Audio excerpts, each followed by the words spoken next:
Hey everyone, and welcome back to our Virtual Bites cooking program.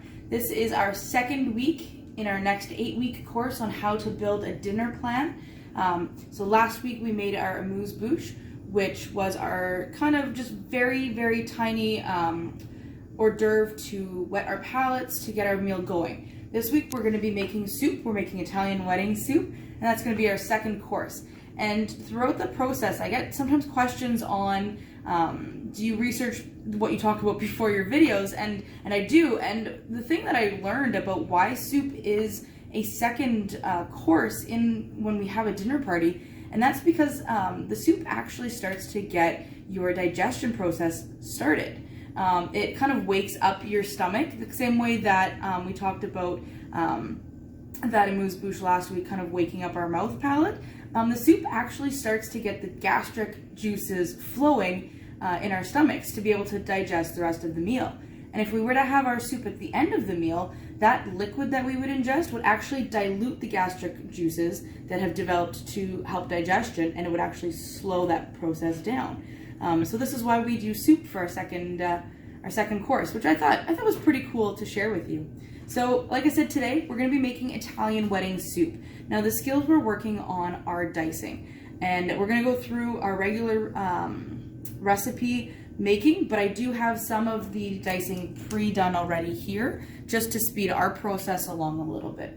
So this is a very simple recipe. People think, oh, Italian wedding, it's very, there's a lot involved. It's actually pretty simple. So our base for the soup is onion, carrot, celery, and garlic.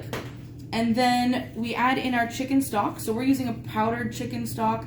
You can use a liquid if you want. You can use, those Tetra Packs from, Campbell's or No Name brand, anything like that that's already a liquid. We're looking to use between 5 and 7 cups of stock, okay?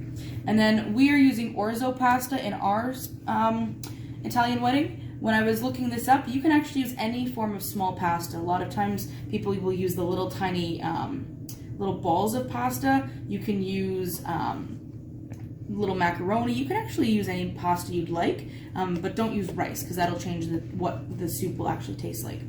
We have our meatballs here that have been defrosted that we're going to be adding in. We want small meatballs. These were made in-house earlier today. And then we're going to finish off with some spinach, and that's kind of what makes the soup at the end. So we're going to come all the way back over here, and we're going to work on some of our dicing techniques. Now, when we're cooking with food, we want to make sure that we always have the same size food to work with, because if we were to have some big pieces and some small pieces and we cook everything together, it won't cook at the same time. It'll take longer for the bigger piece to cook, shorter time for the small piece to cook. So we want to make sure that everything is what we call in a uniform shape. And that's why it's so important to work on our preparation. Spend time on getting the things prepped before we cook. And that's actually called our mise en place, which means to get everything in its place. And a lot of times you'll find that prep work actually takes a lot longer than the actual cooking, but that's where all the important things are. So we're going to work today on how to dice. So I've got my carrot here. We already have it peeled and washed, so it's ready to go. We're going to go ahead and take off that yucky end on either side. Just get a firm hold of your carrot and take those pieces off. Now, when we're cutting, we do want to make sure we use a knife appropriate to what we're cutting. So you don't want to be using a big meat butcher knife, and you don't want to use a small paring knife. You can also use a chef's knife. I have one over here. So this is also appropriate to use. Just be very careful when you do deal with a bigger knife, but I like using a smaller chopping knife for myself. So whatever you feel most comfortable with. And we always make sure that we can cut to our knife size. So obviously I'm not going to be able to cut this whole carrot with this knife, so I'm going to make sure that I cut my carrot up into manageable pieces. Okay? This way that we're going to cut is tip down, and then we push through the rest of the knife and we pull. And you'll see that in here. We don't want to be sawing back and forth. We don't want to be chopping like this. We are not professionals, so we should not be attempting to chop really, really quick, because that's how we could possibly get hurt. Okay, so we're gonna get that claw. We've talked about that a lot. Let's move this bowl over here. And There we go. We're just gonna take off a tiny, tiny sliver of this carrot. So again, I'm gonna put my tip down and I'm gonna push through and pull away. And you can actually see it's a very thin piece of carrot. All we're doing is making sure our carrot lays on a flat edge so it's easier to cut. Because if I was trying to cut with this, I'm rolling around, I'm not gonna get an even cut and I might cut myself. When we're chopping, our fingers are always behind the knife. Don't have your fingers up like this because you might get hurt. Okay, and by hurt I mean, you know, cutting off our fingers. So we've got our claw here. Now we're gonna make our slices down. So we go down and pull, and I'm not sawing, you know, I'm just pushing with the tip of the knife back and pulling through. Now when you get to a piece that's harder to manage, we have a bigger flat edge here, so we're gonna push that piece of carrot down, and I'm gonna continue to make my slices through here.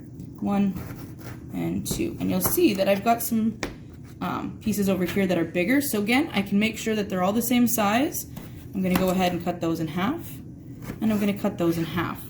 So now I've got pretty uniform pieces of carrot. These are perfect, ready to go for carrot sticks if we were doing a snack or anything like that. But we're gonna continue to dice them. Now again, we are home cooks, we're not professionals, so we shouldn't be lining these up and chopping like crazy. We're just gonna take a couple that we need, okay? And we're gonna go through here, we've got our claw. And the reason we do this is the knife will come along the side of my finger and it's never gonna cut my finger. If my fingers are like this, I have a chance of cutting. So if my fingers are in, my knuckle acts as a barrier to that knife. So we line up our food. I'm gonna go ahead and do 3 pieces. If you only wanna use 1, because you're building up your skills, go ahead and just use 1. I'm gonna use 3, and we want pretty small dices for this soup. We're looking at this being kind of the size we need because we want that to cook down. We're not making a vegetable soup. We're using these ingredients to help enhance the flavor we're cooking with, okay? So again, we're gonna go down and chop and pull, okay? You can go this way as well, and we want that sawing motion. Tip down and cutting through, because that's what makes it easier, okay? So we go through, and we just move our fingers back, and this way we're getting pretty even cuts, and a couple of these end pieces that are bigger, then I can go through and I can just cut those so they look like they're the same of everything else. And that's a pretty uniform shape. So we're gonna add those into our bowl. We're gonna go through and we're gonna cut the rest of this carrot up. We're looking for this recipe for about 1 1/4 cup of diced carrots. Now, with cooking as compared to baking, it's not exact. So we can have, you know, a little bit more, a little bit less. We're not looking for that even layer. Whereas with baking, it's a chemical reaction. We wanna make sure we have exactly what we need. For here, we're just using approximate measurements, okay? So I'm gonna go ahead and cut up the rest of these carrots, and then we'll see you back in about 2 minutes for the celery part. Okay, so now we've got all of our carrots diced up, and we're gonna do the same thing to our celery. So I've already cleaned up my celery and washed it. Very, very important when you're washing your celery. All these little grooves in here, they might have particles of dirt. So don't just swishy swishy underwater. Actually go in and use either a cloth or your fingers and really make sure you get all of the dirt off of the celery, okay? And we're gonna do the same thing that we did with the carrot. We're gonna make these pieces manageable for what our knife cuts can be, right? I don't want anything longer than my blade. Now, when we're cutting the celery, we want to, again, make sure we've got the same uniform pieces. So I'm going to take my carrot and use that as a bit of a guide.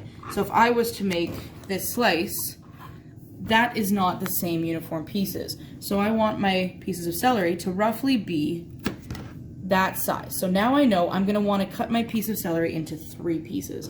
So again, my knife tip down, and I'm pulling through. Then I've got my level pieces there. This was roughly the same size. So I'm gonna do that piece there, and I'm gonna do that piece there. So now I've got those uniform celery sticks. And again here, 1, whoop. Sometimes when you hit that little knuckle, it can be a little bit harder. So just put a little bit more pressure in your knife and then pull.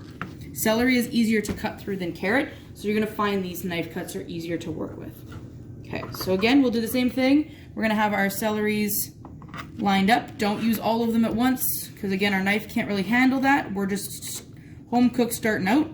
And then we're gonna go, and when you're dicing, we'd use the backwards kind of motion. So instead of pulling, we're gonna push, tip down, down, and push away this way. And we get this nice little seesaw action, and we use that to guide our knife, and I don't need to push as much pressure on there.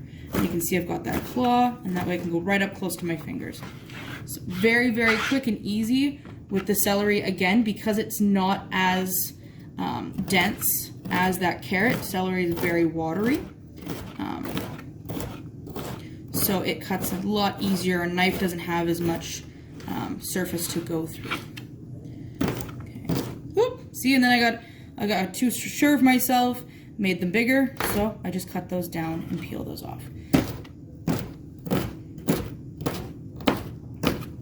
And again, I've got my claw, so my blade hit my knuckle and not my fingers and protected them. And there's our celery. So we'll add that already to what we have in our bowl. Same amount of celery, sorry, a little less celery because it is very watery. It'll cook down faster. We don't want it to dilute our soup. So more carrot because it's gonna take, it's got more flavor in it than celery, which is a bit more watery. We're gonna move on to our onion, okay? So our onion has a very important part, this hairy part. We call that, that's the root. That's the root of the onion. This is where all of the bulk of what makes your eyes water. Okay, so this is the part that we really want to stay away from. This is what makes us cry. So the little amount that we need to cut through that is better. So in my cooking class this week with the kids, we called this the hairy stinky. Whatever it works for you to make up a little silly thing for that, because that's where we don't want to go near the hairy stinky. So we're gonna, in order to take off the skin, we're gonna make it a bit easier on ourselves. We're gonna go to the opposite end, and we're just gonna take off a little piece of that top. And what we've done is we've created an area for us to really get into and start peeling our onion. You're gonna peel off the brown skin, and I like to go one layer past that, because sometimes you'll notice that piece of skin, it's got some, it's already starting to dry out. So we go one layer past the brown skin, okay? So peel that guy up, and again, staying away. We didn't cut through here, we're just pulling off all those pieces like that, okay? Now, this is the part that we are gonna do hopefully, or one and only cut through the root. We're gonna put the bottom of the onion down, and as the kids said on the video, or on our cooking class, the hair is at the top. So that helps us remember, the hair goes at the top. We're gonna go through, and I'm gonna cut straight through this onion, through the root. It's a bit of a big root, down and part, okay? Now what I like to do is I like to go ahead and now rinse my onion off. Number one, helps clean off any leftover dirt that might be there. Number two, we're gonna start to dilute the moisture that's inside the onion that carries in all of that stinky that makes our eyes water. So we'll be right back.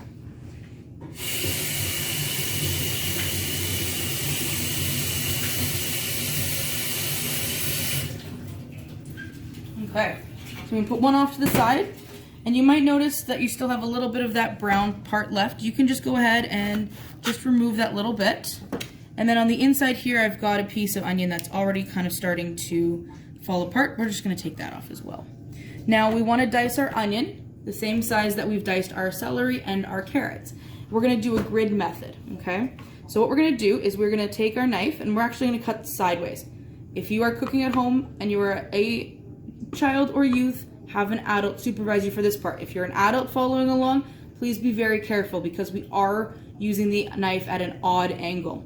You're gonna take your hand and rest on top of the onion, okay? You don't want your hand here if we slice through, because if you miss, you are going to hit your hand. If our hand is on top and our knife goes, the odds of it actually getting to our hand is very limited, okay? So I'm gonna take my knife, and I'm going to try to cut halfway through the onion. The onion is built of rings and already gives us a natural divide on that. So what we're gonna do is we're going to come horizontally through the onion, okay? So I like to line up my knife and just bite in a little, okay? And I'm going to, got a little bit of skin there. Put my hand on top, and I'm gonna go 3/4 of the way through. So I want my knife to end up about here. I want at least a couple of centimeters away from that root, because that, again, we don't wanna cut into the stinky. Okay, so I'm cutting 3/4 of the way through, about there, okay? and then I'm just gonna gently and carefully remove my knife. So I've made an extra cut there along where we've already got those natural cuts. Then we're gonna go from the top, same thing. I'm gonna start 3/4 of the way up, staying away from that root, and I'm gonna come down, and I'm gonna make straight knives down. And what this is doing is this is creating a grid. Now again, you can eyeball it, how big you want your pieces to match up with your pre-diced veggies, and go across and do that cut 3/4 of the way through. So nothing has come near that root, okay? Oh, there's little bits of skin everywhere. That's okay. So now we're gonna come and we're gonna do our dicing motion here. We've got our claw, and as we come across, we make our dice cuts as wide as our previous vegetables. I use carrot this time, so I don't want it too wide. And watch what happens. I'm gonna cut through and pull, and look at that. We already have the onion diced up. So we've got that grid plus the natural curve of the rings of the onion, and that's it already diced. We're gonna come through again. And we're gonna go as far as we've made those knife cuts across, just like that, okay? And then one more down, because we've got a couple more at the top because it's bigger there. We can just do one cut and we can take off those pieces. This much of the onion missing is not gonna make a huge dent in our flavor for our food. The cost of throwing out this little bit of onion is very minimal. And to me, it's worth not crying. If you'll notice, there are absolutely no tears, no water, no irritation. Jess is on the other side. She also looks perfectly fine because we haven't cut into that root more than necessary. Okay, so we can put that off to the side and we can put that in our bowl. When I was a kid and my parents would cut onions, I would often find myself running out of the kitchen like 3 bedrooms over because my eyes would bother me so much. So once I learned this technique, I was super excited because I am somebody who really gets bothered by onions. So again, I've got a little bit of that brown. I'm just gonna take that, whoops, a little bit off there, and I'm gonna take out this little center here that's already starting to go to root, okay? And we're going to make the same cuts again. So hand on top, knife through, 3/4 of the way. If you have a gigantic onion and you want small fine cuts, you can actually do 2 or 3 cuts. And again, we're going on the top. The longer you take, obviously, the chemical reaction is releasing that the irritant into the air. So I mean, I can feel it a little bit because I'm taking longer to talk about the onion than I normally do cut onion. So you might see a little bit of irritation happen with me, but again, nothing compared to normal. I don't normally take this long to cut onions. So I'm gonna actually go and take these, put them in the garbage, and I'm gonna wash my hands, because if I was to touch my face, especially my eyes, with my onion hands, I would definitely start to cry. I'll be right back. Okay, so we've come back, we've washed our hands, we've got all of our dicing. Now again, that took the bulk of what we're doing. You're also gonna hear a little sound. And what I did is after I washed my hands, I put my meatballs on to start cooking. So Jess is gonna go ahead and show you, we've got our meatballs starting over there. Those look really tasty. We wanna pre-cook those before they go into our soup. We never wanna put raw meat into our already cooked pot. Okay, so I've got those on a medium-high heat. Any lower and they won't brown, and any higher and they'll start to burn. So at a medium-high heat, and I'm gonna be bouncing back and forth to turn them. The way that we know that meat is cooked is it changes color. It's a natural way to let us know that our food is ready. So with beef, we're using a beef, actually pork mixture, but the beef is the predominant flavor. It's gonna turn from pink to brown. When we have poultry, chicken, turkey, things like that, or pork, our meat actually goes from pink to white. So that's how we know that our food is fully cooked. It's kind of nature's way of saying, I'm done, eat me. So that's what we've got going on over there. And we're browning our meatballs, which is a really fancy term known as the Maillard reaction. And that's just a change of the chemical of the proteins called the aminos. As the heat hits them, they're actually breaking up all of their protein compounds and forming new ones. And that's how we see that browning effect happen. So if you want to learn more about that, just go ahead and Google or YouTube Maillard reaction to learn about that technique. What we're going to do here is we're going to go ahead, we're going to put in our oil, put a tablespoon of oil into our pan. We want that to heat up for about a minute. You can tell when oil is ready because, again, nature helps us out. as the oil gets hotter, it'll thin out. So it'll go from being a little bit of more of a thicker, viscous liquid, and that changes to more liquidy. So while that's heating up, I'm gonna go and start to do my first meatball rotation.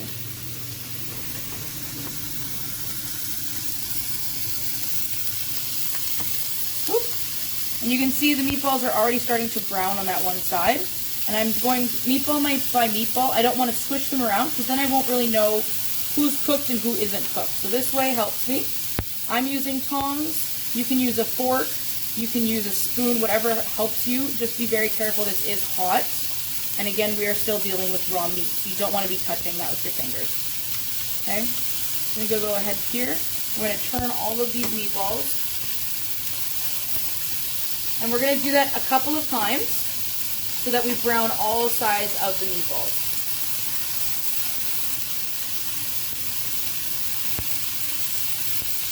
A couple of them don't want to turn.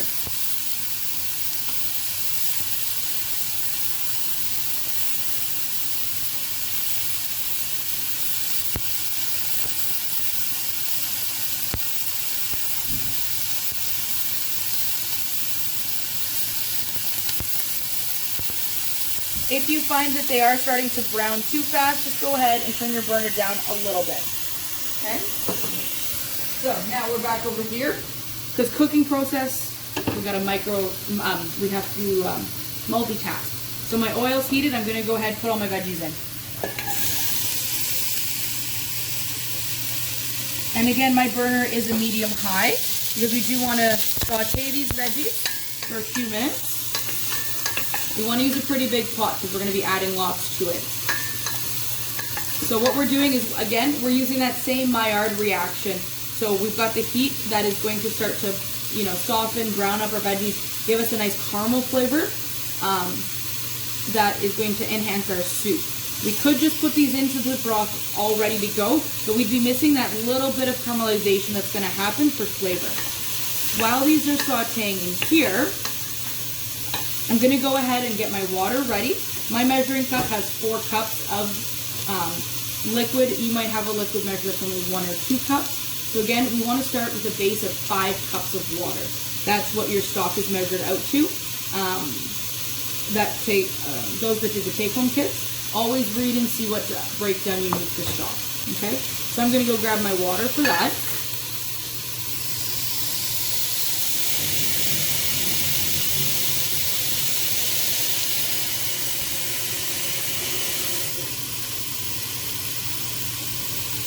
Gonna give those veggies another stir. If they're browning too fast, just turn your burner down.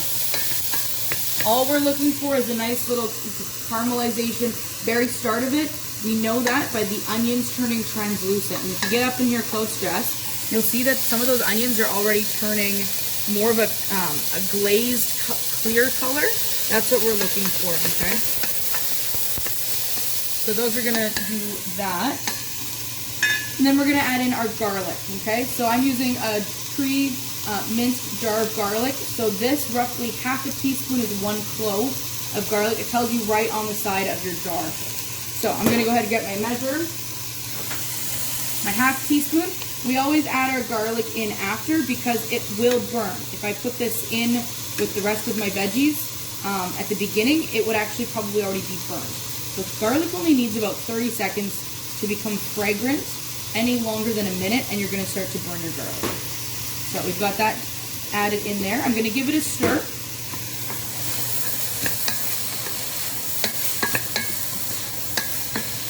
Scraping down the sides so that everything is cooking on the bottom where that heat is. I'm going to let that sit for about 30 seconds while I go rotate my meatballs again. You go ahead and do that at home. Then we're going to come back and we're going to build the rest of our soup. Okay, so I have rotated my meatballs again. They're looking and smelling great. And we've come back now to our veggies. So this has been sitting for about a minute with this. What we're going to do is, I'm going to put my stock powder right into my veggies first. You don't have to do this. I like to because it'll, again, brown up a little bit of the stock as well and enhance the flavor. But you also can put your stock into your water. If you're going to do that, please boil your water first. The stock will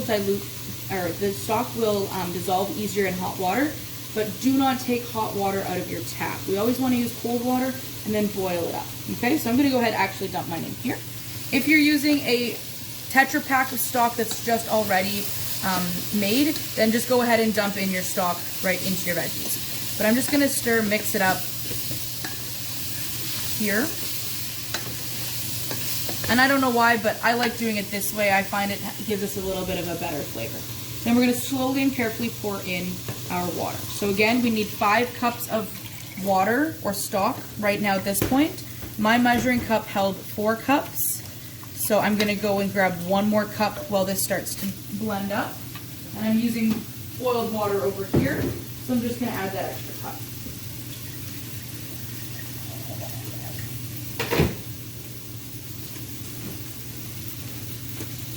Alright, like that. I'm going to give that a good stir.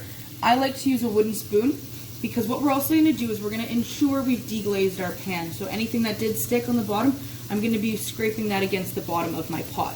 A wood spoon will not wreck your pan. If you use a metal spoon, you will actually scratch any of your nonstick pans, any of your metal pans, and food can get stuck in there and eventually degrade and burn down your pan. So wood, I love using because you can really scrape away and it won't cause damage to your supplies. So I'm just going to give that a good scrape on the bottom as well. I'm going to turn my burner back up to high. I want to bring my soup to a boil, okay? Once we do that, then we'll reduce it back down. The final step of this soup, the third last step of this soup, we're going to add in our pasta because that needs some time to cook down. So we're going to add in 1 cup of our pasta. You don't want to add in too much more because it will suck up more liquid, and you'll see what I mean once this fully cooks. So I'm going to go ahead and I'm going to add in, and again, cooking doesn't have to be as exact as baking, so that looks good enough to me. We're going to go ahead and we're going to dump that in, just like this. Okay, give it a really good stir and wait until it comes up to a boil. That means that it's bubbling lots. You might see that it starts to get a little frothy with this stock. And don't worry if it looks like you've got a lot of stock in there, because once the veggies start to cook and the pasta starts to puff up, it'll suck up some of that liquid as well. So don't worry about that. Once it reaches a temperature, once it reaches a boil, you're going to turn it back down to a simmer. So that means a slower roll with your boiling, and you're going to let that roll simmer for about 8 to 10 minutes while we finish our meatballs. Now, if your meatballs are already done, then remove them from the heat, transfer them to a plate with paper towel to suck off the rest of the fat. Really key way, again, nature's way of telling us the meat is cooked. Take one of your biggest meatballs, cut it in half. If it's still pink inside, it's not cooked and it needs longer time to cook. If it's brown all the way through, you're ready to go and you can wait for our next step. So we're gonna let this guy come up to a boil and we'll see you back in about 8 to 10 minutes. Okay, so our soup's looking pretty good. Come on up here close, Jess. You can see now that a lot of that liquid has been kind of sucked up into the pasta, and the pasta is really puffed up here. Okay, so we're just gonna go ahead and kind of add the finishing touches. I'm gonna take a little bit of salt and pepper. And I like to put it in the palm of my hand because that way I'm not going to overdo it in my soup. And then I'm gonna take a little bit of salt as well. And you can always season, even once you put it in your bowl, season with salt and pepper to taste if you don't find that there's enough. So I'm gonna add some of that in there. And I just have a gentle boil going on. And I'm looking for, the celery and the carrots to be soft and the pasta to be absorbed. Now, if you're finding, like me, it is sticking a little bit to the bottom and it is pretty thick. Oh, yeah, there's a bit right there, it's sticking. Go ahead and you can add in more water. That's why we added the 5 cups, but we can add a little bit more. So now I'm adding 1 more cup of water in to thin that out a little bit. And we're gonna go ahead and we're gonna take our meatballs and we're gonna add those to the soup. So I've got them resting here on paper towel, and you can see the paper towel is really soaked up the last of the fat that was in those meatballs. I'm gonna go ahead and we're not gonna drop them from up here because that's gonna make a splash zone and be messy and hurt ourselves. So we're gonna just gently come just above, and we want a fair amount of meatballs in our soup because that's what makes it have extra good flavor. And that's part of Italian wedding soup, is being known for having the little meatballs. And these meatballs were actually made by our kids in our after-school program. They had the meatballs and made them all up into the shape. And I don't know, I think they did a pretty good job. So congratulations to our after-school kids on this. So we've got all of our meatballs added in. There we go. We're gonna give that a stir. And the flavor from the meat is gonna kind of come into the broth a little bit. The broth is gonna go, you know, help flavor the meatballs and soften them up a little bit. And it's looking like a very, very hearty soup. So far, this is very healthy because we're doing everything from scratch. We're not adding anything in except the sodium salt from that stock. But everything we've done is completely from scratch. So it doesn't have any extra chemicals added into it that we might find in canned and pre-boxed soup. And our final finishing touch, the thing that I think makes the soup, is we're gonna be adding in our spinach. We're using pre-packaged spinach. It is pre-washed, so I'm not gonna worry about washing this, but if it doesn't say pre-washed on your package, please make sure you wash it. It's like regular lettuce and it needs to be cleaned. There could be bugs and dirt in it. So we're gonna go ahead and open this up. Most of the time, it's perfectly good to use, but as we're filling up our cup, we're making sure that we don't have any yucky bits of salad that is, spinach that is already starting to break down. We don't want to eat that.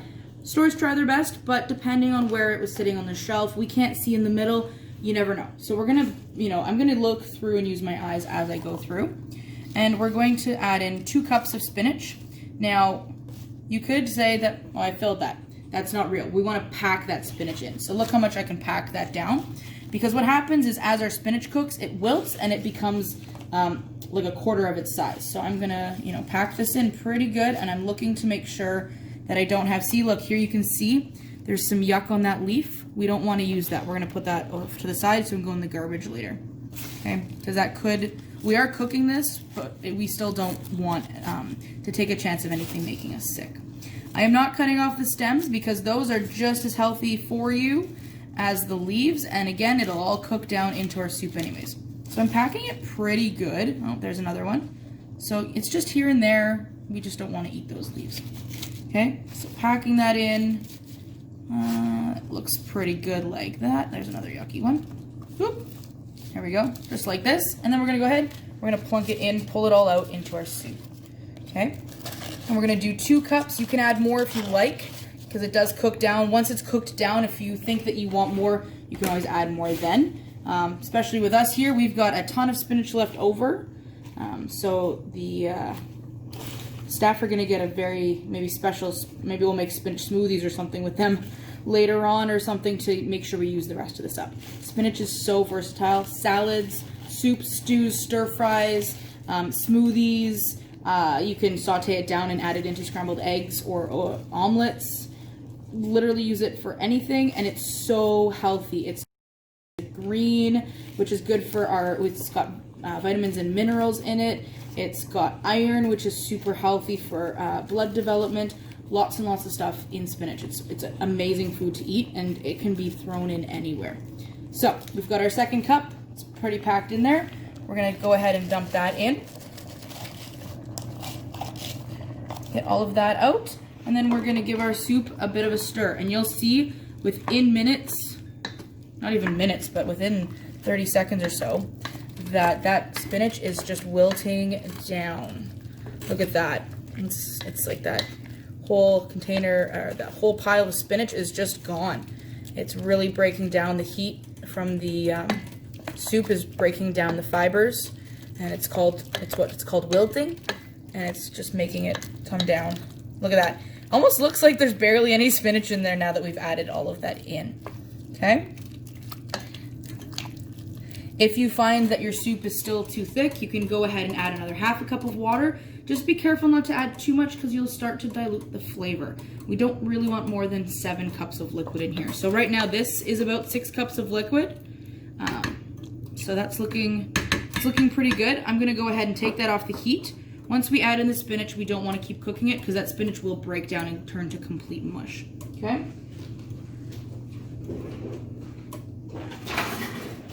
So I've got my bowl here. Look at that. That looks so good. Get some broth in there. And there is our homemade Italian wedding soup. So Jess, I'm gonna let you taste that. Let me know how it tastes. It's really good. Awesome. I think this is quite a good pot that the rest of the staff are gonna get a nice lunch out of today. I am gonna go through and I'm gonna thin this out a little bit more by adding that extra cup in. So that is this week's recipe, making the soup.